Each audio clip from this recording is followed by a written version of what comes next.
नमस्कार, मैं हूं आपके साथ मीनाक्षी रजत और आप देख रहे हैं सिंहासन। 2027 चुनाव को लेकर के उत्तर प्रदेश में सियासी घमासान तेज होते जा रहा है। एक तरफ सीएम योगी लगातार तीसरी बार जीत की रणनीतियों पर काम कर रहे हैं, तो राज्य में मुख्य विपक्षी दल समाजवादी पार्टी भी सत्ता में वापसी के दावे कर रहा है। इस चुनावी घमासान में जहां राम मंदिर चढ़ावे मामले की गूंज है, तो दूसरी तरफ संभल हिंसा की जांच रिपोर्ट भी है, जिस पर वार पलटवार किया जा रहा है। इन सब के बीच में समाजवादी पार्टी के वरिष्ठ नेता और अखिलेश यादव के चाचा शिवपाल यादव ने संभल हिंसा की जांच रिपोर्ट पर सवाल खड़े कर दिए हैं, और न सिर्फ सवाल खड़े किए हैं बल्कि यहां तक कहा है कि संभल हिंसा में समाजवादी पार्टी के नेताओं को फंसाया जा रहा है। ऐसे में 2027 में समाजवादी पार्टी की सरकार बनती है तो संभल हिंसा से जुड़े सभी मुकदमे वापस लिए जाएंगे। और इतना ही नहीं, उन्होंने अधिकारियों के खिलाफ भी कार्रवाई की चेतावनी जारी कर दी है। अब क्या कहा है, सबसे पहले वो सुनिए। 2027 में अब चुनाव आने वाले हैं। जब समाजवादी पार्टी की सरकार बनाई है तो दूध का दूध, पानी का पानी, सब सेन लोगों ने मुकदमे वापस होंगे, संभल वाले मुकदमे वापस होंगे। जिया पे जो जितने भी झूठे केस लगाए हैं सब वापस। दरअसल 5 अगस्त को यूपी विधानसभा में संभल हिंसा को लेकर के बनाई गई न्यायिक जांच की आयोग की रिपोर्ट रखी गई थी, और आयोग ने अपनी 854 पन्नों की रिपोर्ट में कई चौंकाने वाले खुलासे किए। रिपोर्ट ये कहती है कि 24 नवंबर 2024 को हुई हिंसा को पूर्व नियोजित साजिश का परिणाम था वो। रिपोर्ट में समाजवादी पार्टी के सांसद जियाउर रहमान बर्ग, विधायक इकबाल महमूद के बेटे सुहेल इकबाल समेत कई लोगों की भूमिका का भी उल्लेख किया जा रहा है। आपको बता दें कि संभल हिंसा की जांच के लिए इलाहाबाद हाई कोर्ट के पूर्व न्यायाधीश देवेंद्र कुमार अरोड़ा की अध्यक्षता में 3 सदस्यीय न्यायिक आयोग का गठन किया गया। आयोग में पूर्व आईएएस अधिकारी अमित मोहन प्रसाद और पूर्व डीजीपी ए.के. जैन सदस्य थे। आयोग ने पूरे मामले की विस्तृत जांच के बाद अपनी रिपोर्ट राज्य सरकार को सौंप दी है, लेकिन अभी भी समाजवादी पार्टी के नेताओं की तरफ से प्रतिक्रियाओं का दौर आ रहा है। अब उनकी तरफ से और क्या प्रतिक्रियाएं आ रही है, वो भी आपको दिखाते हैं। पूरी तरीके से झूठ पर आधारित है। कई सारे लोगों को, अधिकारी को बचाया जा रहा है। जिस निर्मम तरीके से वहां पे हत्या हुई, हम तो इसको हत्या ही कहेंगे, जिस तरीके से हत्या, इसकी निश्चित तौर पे समाजवादी पार्टी की जो सरकार होगी इसकी निष्पक्ष जांच की जाएगी और दोषियों को सजा दी जाएगी। और ये हम लोग आप विश्वास दिलाते हैं उन पीड़ित परिवारों को कि निश्चित तौर पे समाजवादी पार्टी जो दोषी हैं उन लोगों को हम लोग नहीं। पिछले कुछ दिनों से समाजवादी पार्टी के सभी बड़े छोटे नेता राम मंदिर चढ़ावे को लेकर के योगी सरकार पर हमलावर हैं। इसको लेकर के समाजवादी पार्टी ने सड़क से लेकर के सदन तक जमकर हंगामा भी मचाया और ये जताने की कोशिश की कि उन्हें सनातन आस्था की बेहद चिंता है। लेकिन संभल हिंसा पर आई जांच रिपोर्ट में समाजवादी पार्टी के नेताओं की भूमिका सामने आने के बाद सपा की मुश्किलें बढ़ गई। अब सवाल यह है कि आयोग की जांच रिपोर्ट पर सवाल उठा करके समाजवादी पार्टी अपना चेहरा बचाने की कोशिश कर रही है, और सवाल यह भी है कि हिंदुओं की आस्था के बड़े पैरोकार बनने की कोशिश कर रही समाजवादी पार्टी आखिर संभल मामले को लेकर के सनातन के पक्ष में खड़ी नजर क्यों नहीं आती है। अब इसी पर करेंगे चर्चा की शुरुआत। कौन कौन से मेहमान मेरे साथ जुड़ रहे हैं आपका परिचय करवाती हूँ। मेरे साथ जुड़ रहे हैं बीजेपी से नेता राम कुमार पाल, प्रवक्ता समाजवादी पार्टी से डीपी यादव, प्रवक्ता पीस पार्टी से हाजी नाजिम खान हमारे साथ जुड़ेंगे, डॉक्टर आलोक पांडे राजनीतिक विश्लेषक हैं, हमारे साथ जुड़ चुके हैं। सबसे पहले डीपी यादव जी, आप ही की प्रतिक्रिया बेहद जरूरी हो जाती है कि क्या हुआ है समाजवादी पार्टी को अगर एक जांच रिपोर्ट बनाई गई और उसमें कुछ नेताओं के नाम सामने आए हैं, तो इससे किनारा करने की वजह क्या रही है, ये जानना चाहिए था।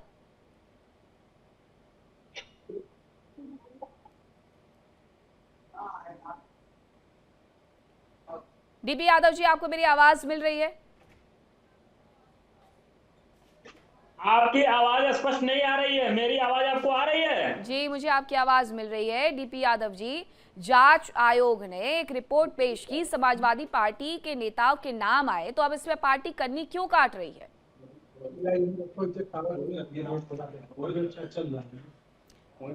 ठीक है, आपकी आवाज में दिक्कत आ रहा है, आपके पास वापस आती हूँ। डॉक्टर आलोक पांडे जी, क्या हो रहा है संभल को लेकर के?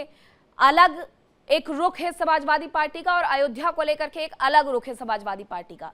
सनातन का तो दोनों जगह अपमान हुआ है ना, फिर अलग अलग रुख क्यों?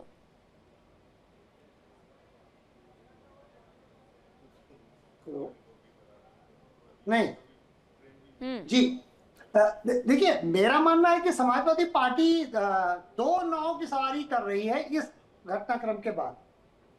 समाजवादी पार्टी दो नाव की सवारी इसलिए कर रही है क्योंकि एक जगह पर वो अयोध्या मुद्दे को उठाती है, लेकिन दूसरी जगह पर वो मुसलमानों के फेवर में जाती है। तो ये जो अभी नए नए हिंदू बने हैं, तो ये हिंदुत्व में स्थिर रहेंगे या मौका पाते ही वो हिंदुत्व को फिर डिच कर देंगे, धोखा दे देंगे, ये तो कुछ दिनों के अंदर क्लियर हो जाएगा। लेकिन जिस तरह से अखिलेश यादव जी ने बयान दिया है कि वो संभल हिंसा की जांच कराएंगे और दोषियों को, अरे दोषी और निर्दोष सरकारें नहीं तय करती, पुलिस नहीं तय करती, ये तो न्यायालय तय करता है।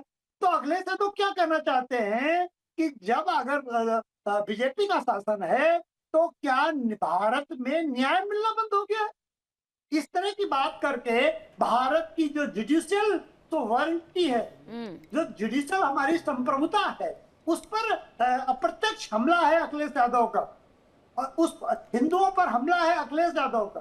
तो इसलिए इस तरह की बात करके वो एक पैरेलल जो है एक नई डेमोक्रेसी की बात कर रहे हैं, और कहीं ऐसा ना हो कि इससे जो उत्तर प्रदेश में उनकी छवि थोड़ी सी बन रही है कि हाँ ठीक है सरकार के अगेंस्ट में काम कर रहे हैं, वो ये सब उनकी ये बयान ये न सिद्ध कर दे कहीं कि वो भारत की जो लोकतांत्रिक परंपरा है उस लोकतांत्रिक परंपरा का सम्मान नहीं करते। ठीक है, अब जरा हम बीजेपी से भी पूछ ही लेते हैं कि आखिरकार आप लोग ऐसा एसआईटी या फिर ऐसा जांच आयोग क्यों बनाते हैं जिस पर विपक्ष को भरोसा ही नहीं होता, कभी राम मंदिर के मुद्दे पर, कभी संभल के मुद्दे पर। राम कुमार पाल जी।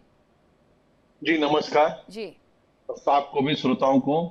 मीनाक्षी जी देखिए, अगर सपा के पास साक्ष्य तथ्य हैं तो उनको एजेंसी को, न्यायालय को साक्ष्य देना चाहिए, वहां पे सिद्ध होगा ना। राजनीतिक पार्टियां सजा देने के पात्र तो नहीं है। आज न्यायालय को, कोर्ट को माय लॉर्ड बोला जाता है। आज इस देश में जज को और डॉक्टर को भगवान माना जाता है, तो वहां पे साक्ष्य रखे। अगर आरोप सिद्ध हुए हैं, और आरोप तो सिद्ध ही है, इनके काम थे संभल में जब दंगे हुए तो एक एक वर्ग को इन्होंने मदद की थी, जो राहत कार्य में एक पक्ष को छोड़ दिया था। और इनसे पूछना चाहिए कि इन्होंने उत्तर प्रदेश में दोनों सदनों में एक कानून पारित किया था, जो कि मदरसे के लोगों को समय पर पगार नहीं मिलेगी तो वहां के अधिकारी दंडित होंगे। उसको राम नाईक जी राज्यपाल थे, उनके पास भेजा गया, उनको लगा ये तो धार्मिक है, एक तरफा है। राष्ट्रपति को भेजा गया, राष्ट्रपति से फिर उत्तर प्रदेश में आया और योगी जी ने उसको कैंसिल किया। तो इनकी इस विचारधारा को जानना चाहिए, इनकी विचारधारा उधर ही है। इनको 11% वोट चाहिए, इसके लिए ये राम मंदिर ये सब भ्रमित करने का कार्य कर रहे हैं। और ये राम के ही नहीं, जो कहते हैं कि राम का अस्तित्व नहीं है, राम अवैध कब्जे में है, और पत्थर रख दो तो वहां भगवा रंग लगा दो, झंडा लगा दो तो मंदिर बन जाता है, लेकिन यही मजारों के लिए नहीं कहेंगे कि हरी चद्दर लगाने से मजारें बन जाती हैं। तो इस तरफ पूछ लेते हैं, समाजवादी पार्टी के प्रवक्ता डीपी यादव जी हमारे साथ एक बार फिर से जुड़ गए हैं कि इस तरीके के बयान आखिरकार चाचा जी क्यों दे रहे हैं कि हमारी सरकार आई तो हम तमाम मामले पीछे खींच लेंगे? क्यों? जब जांच आयोग ये कह रहा है डीपी यादव जी कि सांसद हो या फिर वहां के विधायक का बेटा हो, वो इन सब में इन्वॉल्व था, तो क्या उत्तर प्रदेश में लगाई गई संभल हिंसा की आग में समाजवादी पार्टी को अपना एक सिस्टम तय नहीं करना चाहिए, एक जिम्मेदारी तय नहीं करनी चाहिए कि हमारे नेता इन्वॉल्व थे तो हम भी देखते हैं कि कहां कैसे? देखिए, समाजवादी पार्टी किसी भी धर्म या जात की राजनीति नहीं करती है। समाजवादी पार्टी सर्व समाज की राजनीति करती है, और समाजवादी पार्टी ये चाहती है कि उत्तर प्रदेश में कानून का राज स्थापित हो। और भारतीय जनता पार्टी जिसकी स्थापना ही कहीं ना कहीं सांप्रदायिकता के आधार पर हुई है, तो वो हमेशा से सांप्रदायिक राजनीति करती है, बांटने वाली राजनीति करती है, लोगों को लड़ाने भिड़ाने वाली राजनीति करती है। ये बताइए, अभी हम लोगों ने देखा किस प्रकार से जितनी भी बातें संभल में हुई वो कहीं ना कहीं भारतीय जनता पार्टी द्वारा जैसे प्रतीत हो रहा है प्रायोजित थी। वहां के अधिकारियों की बातें हो या वहां के भारतीय जनता पार्टी के नेताओं की बातें हो, या जिस प्रकार से वहां जो है वकील जिसने याचिका दायर की उसकी जो है कार्रवाई को लेकर, तो सारी बातें कहीं ना कहीं संदेह के घेरे में खड़ी है वहां पर। निश्चित रूप से हमारी पार्टी की सरकार बनेगी तो हम जो अभी कल हत्या हुई है मंच थोड़ी ना है गोरखपुर में मुख्यमंत्री के गृह जनपद में एक ब्राह्मण की, उसको भी न्याय दिलाने का काम करेंगे। हम एक तरफा कार्यवाही नहीं करेंगे। अच्छा आप बताइए, ठीक है डीपी यादव जी, एक सवाल और मैं आपसे पूछती हूँ, थोड़ा स्पष्ट हो जाएगा कि जब वहां पर सर्वे की टीम पहुंची हुई थी तो उन पर पत्थर चलाने वाले लोग कौन थे, गोलियां चलाने वाले लोग कौन थे, वो कौन सा नेता था जिसकी तरफ से ये कहा गया, फिल इन दी ब्लैंक्स में आपको दे देती हूँ, कौन सा नेता था जिसकी तरफ से ये कहा गया कि जैसे ही सर्वे की टीम आए पत्थर उठा लेना? अच्छा ये बताइए, वहां पर जब सर्वे टीम गई थी तो उसके साथ भारतीय जनता पार्टी के गुंडों को जाने क्या जरूरत थी? वो नारा लगाते हुए क्यों जा रहे थे? आपको ये खबर पता है कि नहीं? आपकी जानकारी के लिए मैं बता दूं। नहीं, मैं संभल तक जाके पता करके आई। गुंडों को ले जाने की जरूरत थी? नहीं, आप देखिए, वहां पर अगर आप विदाउट बायस, बिना बायस हुए अगर आप उसकी तहकीकात करेंगे तो कुछ तस्वीर दूसरी आएगी। वहां पर भारतीय जनता पार्टी के गुंडे गए थे सर्वे टीम के पहले। अच्छा। और उन्होंने माहौल खराब करने का काम किया था। ये जो कमल छाप गुंडे है ना, अब इनकी गुंडे उत्तर प्रदेश में नहीं चलने वाली है। जनता जवाब देगी इनका। 2024 के लोकसभा चुनाव में दिया है जनता ने, 2027 के विधानसभा चुनाव में भी दी। आप बताइए संभल में क्या हुआ था? संभल में सब भारतीय जनता पार्टी द्वारा प्रायोजित था। इनके गुंडे। ठीक है हाजी नाजिम खान जी, मैं आपके पास आऊंगी, लेकिन इसका एक जवाब लेना बहुत जरूरी है कि रामकुमार पाल जी, सर्वे की टीम के साथ आपके लोग क्यों गए हुए थे, बीजेपी के लोग क्यों गए हुए थे? डीपी यादव जी पूछ रहे हैं। अरे तो गए थे तो अरेस्ट कराओ ना, नाम बताओ ना उनका। कोई डीपी यादव था कि राम भाई था कि नाजिम थे कि पन्नीत आलोक पांडे थे? झूठ है, खाली बवाल करना, झूठ का प्रचार करना। जैसे कि अयोध्या में राम मंदिर चोरी हुआ, मोदी जी को चोर बताने का, मोदी जी ने चोरी कराई है उसको, वहाँ पे कर्मचारियों ने चोरी किया। सीधे सीधे झूठे डेमोग्राफी क्यों बदल गई? डेमोग्राफी क्यों बदल गई? वहाँ हिंदू का पलायन क्यों हुआ? मंदिर की जगह क्यों चली गई? ये साक्ष्य संभल का हमारे ग्रंथों में है, वो क्यों चली गई? कहाँ चली गई? कैसे चली गई? आपका साम्राज्य था ना, आपका रास्ता, आपके सांसद थे। जो जहां होगा उस पर सवाल आएगा। सवाल आप भी खड़ा कर सकते हैं, सवाल हम भी खड़ा कर सकते हैं। संयमित रहे। और दूसरी बात, अगर आपके पास साक्ष्य तथ्य, न्यायालय है ना, न्यायालय थोड़ी बीजेपी का है, न्यायालय सबका है। अच्छा, ऐसा होता नहीं है डीपी यादव जी कि अगर डीपी यादव जी सुनिए, अगर ऐसा आप कह रहे हैं कि बायस होकर के अगर ना दिखाएं चीजें, सही तरीके से दिखाएं, तो जब वहां से पत्थर चल रहे थे, गोलियां चल रही थी, वही थी, मैं संभल में ही थी, डोंट वरी, बहुत ग्राउंड रिपोर्टिंग कर रही थी वहां पर जाकर के, बहुत अच्छे से वहां से वाकिफ हूं। तो आप मुझे जरा ये बताइएगा, आप इसके बाद में आपके पास आऊंगी कि जब बंदूकें चलती है और पत्थर चलते हैं तब वहां जाकर के मीडिया ये नहीं देखता कि समाजवादी पार्टी थी या फिर बीजेपी थी। उसके बाद ये तमाम जांचें शुरू होती हैं और जब जांच में आपके नेताओं का नाम सामने आया है तो ये कोई पहली बार नहीं है। अब हाजी नाजिम खान जी, आपने सुना होगा कि संभल का इतिहास क्या रहा है, वहां पर पहले कितने प्रतिशत हिंदू हुआ करते थे, फिर किस तरीके से वो भगा दिए गए और अब स्थिति क्या बनी हुई है वहां पर। हाँ मीनाक्षी जी, देखिए अब आप संबल की जब घटना की बात करते हैं और ये कहते हैं कितने हिंदू पहले थे, फिर 1978 में हम लोगों को जाना पड़ेगा, फिर वहां पे उस मुख्यमंत्री का भी नाम यहाँ पे मेंशन करना पड़ेगा। कोई भी मुख्यमंत्री रहा हो, कोई भी मुख्यमंत्री रहा हो। हाँ, मैं अब वही मीनाक्षी जी, मैं वही तो कह रहा हूँ, दंगा जो होता है, दंगा किसी भी राज्य में हो, वहाँ की जनता का बहुत बड़ा नुकसान होता है, चाहे वो किसी समुदाय से आती हो, सबका नुकसान होता है। इसलिए सबसे पहले हाजी नाजिम खान पीस पार्टी का राष्ट्रीय प्रवक्ता होने के नाते ये कहते हैं कि दंगों से सब अपने आप को सुरक्षित रखे, कोई भी अफवाह पर ध्यान न दे, अगर कोई अफवाह फैलाने की कोशिश कर रहा है तो प्रशासन का सहयोग करे। लेकिन यहाँ संभल में जिस तरीके से बात, यहाँ का आपका टॉपिक है, उसमें मैं चर्चा पर आ जाता हूँ। यहाँ जब सर्वे की पहली बार जब टीम गई थी तो वहां आसानी से सर्वे हो गया था, लेकिन जब आपको पता था कि ये सेंसिटिव एरिया है, जैसा आप लोग बताते हैं कि सेंसिटिव जहां मुस्लिम आबादी हो जाती है उस एरिया को ऑटोमेटिक सेंसिटिव बता दिया जाता है, और ये सेंसिटिव मुद्दा भी है यहाँ पर। और यहाँ पर जब ये जाती है सर्वे की टीम, उससे पहले क्या होना चाहिए था, वहां पे प्रशासन को अलर्ट होने की सख्त जरूरत थी। वहां पर क्या करना था, वहां पे ड्रोन कैमरे से एक निगरानी रखने की सख्त जरूरत थी। लेकिन यहाँ पे क्या हुआ, यहाँ पे प्रशासन ने ये सब चीजें नहीं करी। लेकिन जिस तरीके से अभी मेरे समाजवादी पार्टी के प्रवक्ता ने कहा, उन्होंने कहा कि यहाँ पे नारे लगाए गए। भाई नारे लगाने के इस तरीके उत्तेजक किसने परमिशन दी? आप सर्वे करने के लिए गए थे, आप सर्वे करते, लेकिन यहाँ सर्वे के साथ साथ जो दूसरी टीम साथ में गई थी, कहीं ना कहीं उनके ऊपर भी जांच पड़ताल होनी चाहिए। लेकिन यहाँ पर एक जांच हुई है और उसमें बता दिया गया कि यहाँ पर जांच में ये नाम है, इनकी वजह से हुआ, लेकिन असल जो मकसद है उस मकसद की कोई बात नहीं करते।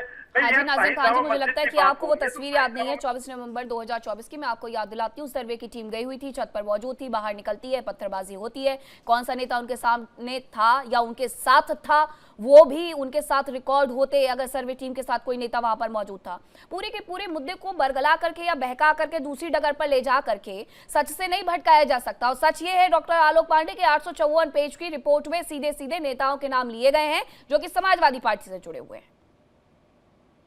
देखिए, ऐसा है कि मीडिया द्वारा नहीं कहा गया सेंसिटिव एरिया। अगर हिंदू बाहुल एरिया में ये लोग गए होते तो क्या पत्थरबाजी और गोली चलती? मुसलमान जहाँ ज्यादा होता है वहीं गोली क्यों चलती है, वहीं पत्थर क्यों चलता है? जहाँ जम्मू कश्मीर में ज्यादा हो जाएगा तो हिंदुओं को कत्लेआम करके भगा देगा वहां से। जहाँ मुसलमान ज्यादा वहाँ बवाल ज्यादा। ये परंपरा क्या हिंदुओं ने बनाई मुसलमानों के एरिया में जाके? मुसलमानों ने परंपरा क्या बनाई? मत बोले, जो भी क्या कहते हैं मुसलमानों को आप जिस तरीके से टारगेट कर रहे हैं, आप मुसलमान हैं, आप सीधा ये कह रहे हैं कि मुसलमानों के राजीव जी, मैं बोल रहा था, आप बोल रहे थे मैं चुप था। मुसलमान मतलब टीवी में भी आओगे तो बवाल ही करोगे। टीवी में आओगे तो भी बोलना पीस पार्टी का है और पीस कहीं छूटी नहीं आपको। आपका नाम, आप प्रवक्ता पीस पार्टी के हैं और पीस आपको कहीं छूटी। अरे आप फैक्टों पे बात कीजिए ना, आप फैक्टों पे बात कीजिए। अभी आप अशांति ही क्रिएट करते हैं टीवी में भी और टीवी के बाहर भी। अशांति क्रिएट न करिए, मुझे बोलने दीजिए, फिर आपका नंबर आता है, आप बोलिए। मैं सिर्फ ये कह रहा हूँ कि मुस्लिम एरिया ही पूरे भारत में क्या संपूर्ण विश्व में सेंसिटिव क्यों है, इसका उत्तर मुसलमानों को देना चाहिए। मैं हिंदुओं की क्यों दूं उत्तर कि सेंसिटिव क्यों है? लेकिन अब ये कहा जा रहा है कि बीजेपी के नेता चले गए थे तो क्या पत्थर और बम बरसाओगे? अगर मुस्लिम बहुल एरिया में जय श्री राम का भी नारा लग जाएगा, अगर ऐसा कहते हैं तो क्या आप पत्थर चलाओगे और बम चलाओगे? लोगों की हत्या कर दोगे? लॉ एंड ऑर्डर अपने हाथ में लोगे? कहां लिखा है भारत के संविधान में कि जहां मुस्लिम मेजोरिटी में हो जाएगा वहां जय श्री राम का नारा नहीं लगेगा? अगर कहीं लिखा हो पीस पार्टी के प्रवक्ता से लेके समाजवादी पार्टी के नेटवर्क चला गया डॉक्टर आलोक पांडे। के संविधान की धारा कहती है, ठीक है, उनका कुछ भी बोल देना, आके आप टीवी के सामने बैठ के कुछ भी बोल दे रहे, देश को बरगला रहे। इस तरह का व्यवहार ठीक नहीं है। समाजवादी पार्टी को तैयार रहना चाहिए। अपने जो भी इनके नेता आ रहे थे संभल हिंसा में, नहीं, उसके लिए पहले मानना होगा कि ऐसा हुआ है। डीपी यादव जी, तैयार रहने की बात तो तब आएगी ना जब पार्टी ये मानेगी कि हाँ नेताओं की इन्वॉल्वमेंट थी वहां पर। अच्छा ठीक है, नहीं भी थी, ठीक है, आपके नजरिए से एक बार देख लेते हैं। नहीं भी थी तो सांसद कहाँ गए हुए थे? क्यों उन्होंने उस वक्त उस पूरी घटना को रोकने का प्रयास नहीं किया होगा? और उसके बाद भी जब वो दोबारा से घटना घटित होती है तब कहाँ गए हुए थे समाजवादी पार्टी के विधायक से लेकर के सांसद तक?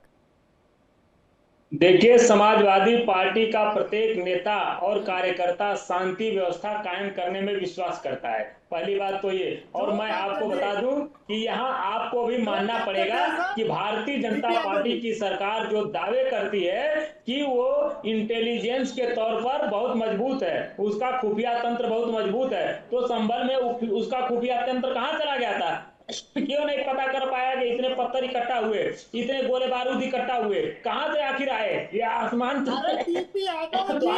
कुछ सरकारों पर रखोगे, कुछ समाजवादी पार्टी के ऊपर भी ऑन करोगे।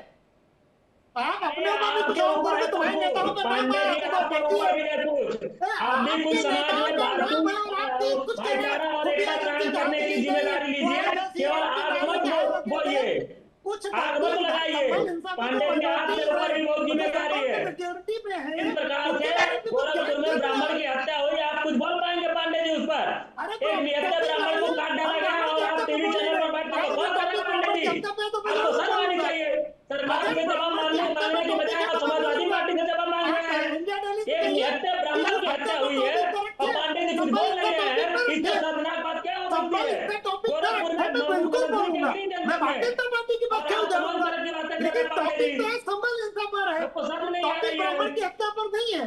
ब्राह्मण की हत्या पर टॉपिक होगा तो मैं उस पर प्रश्न उठाऊंगा। लगातार ब्राह्मण की हत्या हो रही है, ब्राह्मण हत्या पर टॉपिक रखे, मैं बिल्कुल उनको प्रश्न उठाऊंगा। मिटा डालेंगे। लेकिन जब बात संभल की है तो मैं जबरदस्ती कैसे बेचारा हो गया है। अच्छा चलिए मुद्दे पर आइए डीपी यादव जी। सबके घरों में बुलडोजर बुलडोजर चलना बताइए कि सांसद और विधायक की क्या जिम्मेदारी थी जब वहां सर्वे की टीम मौजूद थी? सांसद और विधायक अपनी जिम्मेदारी का बखूबी निर्वहन कर रहे थे, लेकिन ये भारतीय जनता पार्टी के कमल छाप गुंडे संभल को जलाना चाहते थे। आप बात को समझिए, उत्तर प्रदेश के लोग अब वास्तविक स्थिति समझ गए हैं। अब इनकी गुंडाई नहीं चलने वाली है। जनता ने अपने हाथ में कमान ले लिया है, इनका नामो निशान मिटा देगी उत्तर प्रदेश से। कमाल है यादव जी, मतलब नाम आते हैं आपकी पार्टी के नेताओं के और कीचड़ कमल पर उछाल रहे हैं आप। समझ ही नहीं आता मुद्दे को इतना डाइवर्ट करने की आवश्यकता क्या है। अच्छा ये बताइएगा, मुख्तार अंसारी से लेकर के अतीक अशरफ तक ये किस पार्टी से जुड़े हुए रहे हैं? राम कुमार यादव जी का एक बयान आता है, शिवपाल जी का एक बयान आता है, तो ऐसे बयान नेता देते ही क्यों है कि आपके जैसे प्रवक्ताओं को फिर मुश्किलों का सामना करना पड़े? अब राम कुमार पाल जी जरा ये बताइएगा कि अतीक अशरफ को लेकर के एक बयान आया रामगोपाल यादव जी का कि उनके बेटे का एक्सीडेंट करवाया गया, भले ही वो वीडियो सामने आ गया हो कि किस तरीके से डिवाइडर से कार टकराई है और वो बच्चा जो भी था वो मृत हो गया वहां पर। दूसरी तरफ संभल हिंसा को लेकर के शिवपाल यादव जी की तरफ से ये कह दिया जाता है कि जब हमारी सरकार आएगी तो हम सबको छोड़ देंगे, जितने भी नेताओं के हमारे नाम आए हैं। यानी उत्तर प्रदेश में सिर्फ और सिर्फ माफिया राज लाने की जो नीति है उस पर ही आगे बढ़ते रहे उत्तर प्रदेश, विकास न देखे उत्तर प्रदेश। देखिए, उत्तर प्रदेश जनता को तय कर रहा है, इनकी धमकी और मेरी चालाकी से नहीं होगा। सच क्या है वो जनता निर्णय करेगी। यहीं पे धमका रहे हैं ये लोग, तो वो कहने वाले लोग हैं कि एंकर को चैनल से खोटे केस में उठा के ले जाने वाले इनके लोग हैं। इस तरह की भाषा करने वाले यहाँ पे चैनल पे कैसे किसी भाषा कर रहे, यहाँ धमकाने का प्रयास किया। और किया क्या है इन्होंने, इस तरह का कार्य किया है। मैंने कहा ना कि दोनों सदनों से कानून बनाया था, ये इनकी नीति ना आयोग है, नीति है इनकी। हिंदुओं का अपमान करना, हिंदुओं को, अभी पिछड़े से पंडित बन गए, अभी तक तो पिछड़े थे, पीढ़ी पंडित बन चुके, यादवों को छोड़ दिए, MY के कमीशन को छोड़ दिए, अभी पंडितों के पीछे पड़े। कुछ नहीं होने वाला, आप अच्छे से जानते हैं। धमकाए नहीं, अगर आपके पास तथ्य है, कोर्ट है, न्यायालय है, वहां जाइए, न्यायालय किससे बात करिए, चैनल पे धमकाइए मत। कोई डरने वाला नहीं तुमसे, कोई डरने वाला नहीं तुमसे। तुमको तो बम कांड में भी सूचित किया था, 2 बार सूचित किया था, 18 और 7 अक्टूबर को, लेकिन आपने वो नहीं रोका। आपको मुखबिर संस्था जो थी देश की, आपको मुख्यमंत्री काल में कहा था कि ऐसे बम कांड होने वाले, ऐसे घटना होने वाली है, उसको भी आपने इग्नोर किया। अब क्या क्या इग्नोर करोगे? खाली झूठा आरोप और झूठ बोलना। आज का जनता जागरूक है, वो जनता नहीं है कि आपके बाकामे में आवे या हमारे बाकामे में ऐसे पेचीदा मुद्दे होते हैं जिनके बारे में सदन से ज्यादा बातचीत अगर कहीं पर होनी चाहिए तो वो सीधे सीधे न्यायालय में होनी चाहिए। हाजी नाजिम खान जी, आपको मेरी आवाज मिल रही है? आपकी आवाज अचानक से चली गई थी।